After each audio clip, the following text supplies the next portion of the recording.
Bismillahirrahmanirrahim. Assalamualaikum warahmatullahi wabarakatuh. Syukur alhamdulillah dapat berjumpa lagi di channel ini.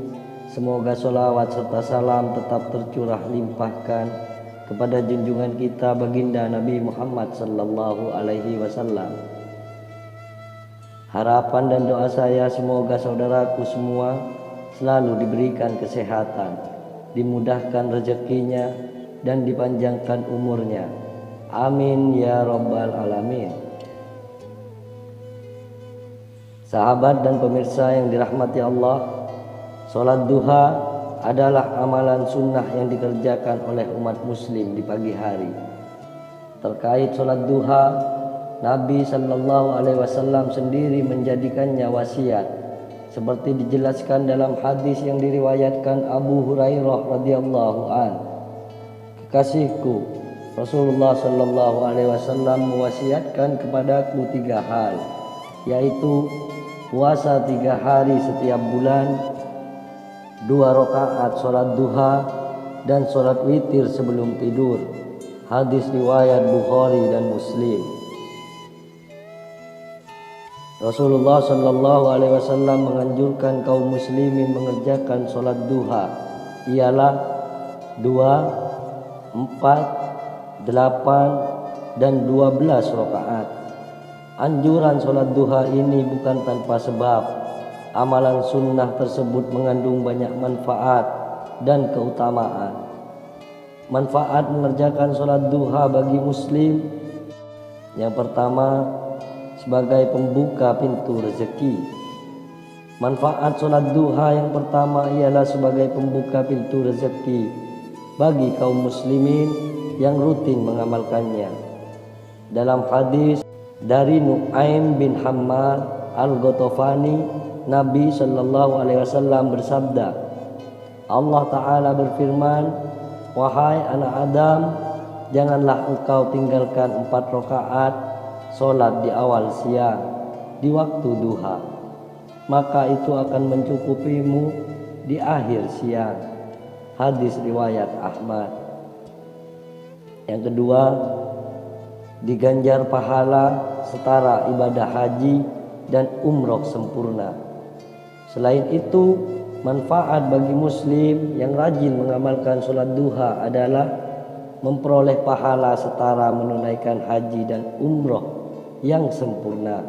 Ini sesuai dengan sabda Nabi Shallallahu Alaihi Wasallam yang disebutkan oleh Anas bin Malik radhiyallahu an, barang siapa yang melaksanakan sholat subuh secara berjamaah, lalu ia duduk sambil berzikir pada Allah hingga matahari terbit, kemudian ia melaksanakan sholat 2 rakaat, maka ia seperti memperoleh pahala haji dan umroh.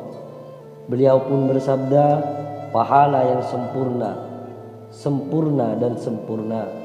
Hadis riwayat Tirmizi. Dan yang ketiga, menenangkan jiwa dan pikiran.